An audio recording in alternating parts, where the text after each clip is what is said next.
Buenas tardes con todos. Hoy en InfoWinner, en nuestra aula de hematología práctica, el grupo 2 presentará el tema de hemostasia, modelo celular de la coagulación. En primer lugar, debemos de entender qué es hemostasia. La hemostasia es un conjunto de mecanismos que el organismo va a poner en marcha para cohibir las hemorragias o para lograr el cese de las pérdidas hemáticas generadas por la ruptura de una de una parte de la pared de los vasos sanguíneos. Ahora, esto va a estar mediado por ciertos componentes, como componentes tisulares, plaquetarios y plasmáticos. Entre los componentes tisulares podemos encontrar los vasos sanguíneos o los factores tisulares. Entre los componentes plaquetarios, a los factores plaquetarios de coagulación o los trombocitos también. Entre los factores plasmáticos vamos a encontrar a los factores plasmáticos que van a activar o inhibir a la coagulación o activan o inhiben la fibrinólisis. A su vez, debemos de entender que la hemostasia también tiene ciertas propiedades como mecanismo de defensa, como que va a estar inactiva en condiciones normales, ¿no? Y que va a estar constituido por proenzimas, cofactores o proteínas reguladoras y van a intervenir en varios sistemas para evitar la pérdida de sangre por extravasación y intervienen elementos que inhiben el efecto procoagulante o trombogénico.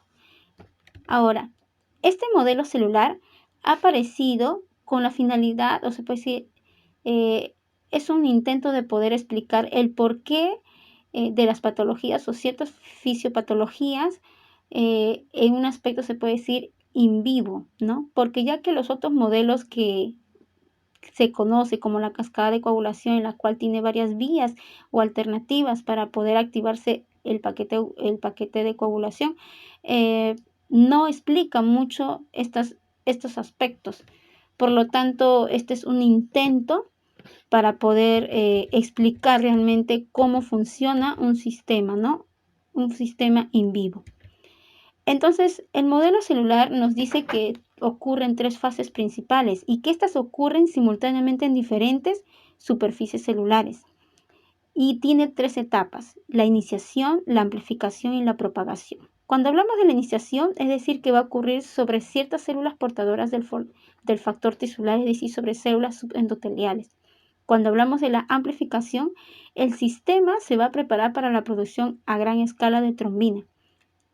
Y cuando hablamos de la propagación, ocurre en la superficie plaquetaria y resulta en la producción de grandes cantidades de trombina. Entonces, vamos a hablar en la fase, como primer paso o primera fase, la fase de la iniciación. En la fase de iniciación, ¿qué es lo que pasa? Ante la presencia, diciendo, de una lesión, ¿no? De una lesión de la pared vascular, ¿no? Va a permitir el contacto entre la sangre y las células subendoteliales. Y esto va a exponer el factor tisular. Va a exponerse o se va a expresar el factor tisular. Y esta se une al factor 7, en el cual posteriormente se va a convertir en factor 7 activado. A su vez, el complejo entre el factor tisular y el factor 7 activado activa a otros factores como el factor 10 y factor 9.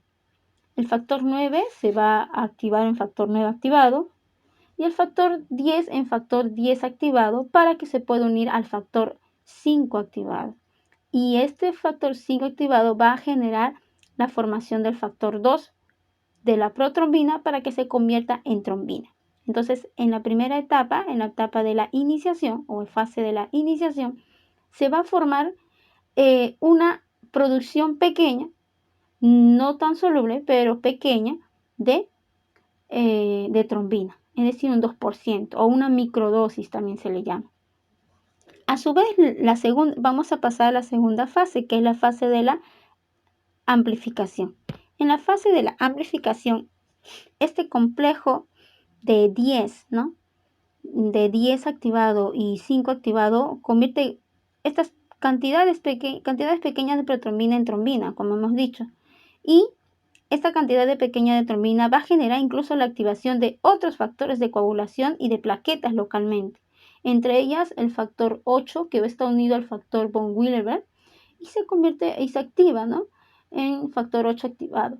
A su vez va a convertir, como dice, se va a activar el factor 11, el factor 10 y las plaquetas, ¿no? Y estas plaquetas sobre las plaquetas activadas se van a fijar, ¿no? ciertos factores también, como el factor 5 activado, el factor 8 y el factor 9. Entonces, ahí, cuando ya va a ver la actuación sobre las plaquetas, es que pasamos a la siguiente etapa o la siguiente fase, que viene a ser la amplificación. En la etapa de la amplificación, sobre la superficie de las plaquetas que se han activado, se alojan, ¿no?, los otros factores de coagulación, como el factor 8 activado, se va a unir al factor 9 activado, y ambos van a formar el complejo 10-asa. 10-asa, que significa que va a liberar o romper a lo que es el factor 10 en factor 10 activado, para que se pueda unir, ¿no?, al factor 5 activado. Y ambos, el factor 10 activado y el factor 5 activado, van a dar lugar a que el factor 2, que es la protrombina, genere a grandes escalas macrodosis ¿de qué? De trombina, ¿no? Es decir, de trombina, factor 2 activado en trombina. Gracias a esta trombina es de que va a permitir que el fibrinógeno, ¿no?, que actúa también, el fibrinógeno se pueda convertir en fibrina, pero se va a convertir en una fibrina no tan estable, ¿no? Ya que la trombina, ¿qué es lo que va a hacer? Va a permitir de que la fibrina forme una red, gracias a que la trombina va a, se puede decir, quebrar o va a romper ciertos fibripéptidos A y B que compone el fibrinógeno. Entonces, va a dar lugar, la trombina, que el fibrinógeno se convierta en, se puede decir, se va a convertir en monómeros de fibrina. Y este monómero de fibrina, una vez que forma varias cadenas de fibrina o una red de fibrina, van a ser polímeros de fibrina, pero van a tener un aspecto no covalente y soluble.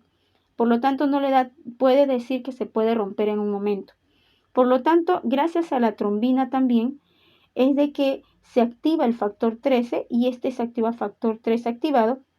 Gracias a la trombina, fibrina y al calcio, va a permitir de que esta fibrina no covalente y soluble se forme en una fibrina covalente y insoluble. Es decir, que va a ser fuerte. Es decir, que este coágulo será más compacto y fuerte para evitar o para parar el sangrado. Entonces, hemos visto en conclusión que la hemostasia en el modelo celular inicia con la interacción entre el factor tisular y el factor 7 activado en la superficie de las células subendoteliales. La pequeña cantidad de trombina que se genera durante la fase de la amplificación activa las plaquetas localmente, y en su superficie va a llevarse a cabo la reacción, ¿no?, reacciones subsecuentes para una mayor producción a grandes escalas de la trombina. Y este brote o impulso de la trombina va a generar de que resulte la formación de un coágulo estable e insoluble. Ahora también debemos entender que hay ciertas regulaciones, ¿no? El modelo celular va a estar regulada por ciertos mecanismos, como por ejemplo la trombina, que se va a unir, ¿no? Va a jugar un papel muy importante en la regulación negativa de lo que es la coagulación, y se une a la trombomodulina en las células endoteliales, y luego esto va a activar a la proteína C, activa las proteínas C. Estas proteínas C va a permitir o va a actuar sobre los factores 8 activado y 5 activado, para evitando una aceleración, o evitando de que pueda hallar una exageración o producción de trombina. Es decir, van a ser reguladores, ¿no? Entonces, cuán importante es la actuación de la activación de la proteína C. Y además también, ya que va a permitir de que estos complejos proteasas o cofactores se formen en superficies de membranas cargadas negativamente y que son proporcionadas por plaquetas activadas, ¿no? ¿Qué es la coagulación? Hemostasia es un mecanismo fisiológico que tiene como función protegernos de pérdidas sanguíneas que se producen como consecuencia de una lesión vascular, muy común cuando nos cortamos. Esta se produce por la formación del coágulo, el cual es de suma importancia para detener las hemorragias. La hemostasia consta de 4 fases. La fase vascular, que será encargada de la vasoconstricción, donde el vaso sanguíneo tiene una respuesta inmediata a la lesión, dando pase al tampón plaquetario. La fase celular viene a ser el tejido dañado que expresa al factor von Willebrand, en el cual se unirán las plaquetas al tejido dañado, donde se genera la activación y donde se produce la degranulación y modificación de su estructura, finalmente en la agregación plaquetaria. Esta se deforma para poder cubrir toda la lesión. 3. Fase plasmática. Sucede la formación de la fibrina, que se puede formar por 2 vías, vía intrínseca, vía extrínseca.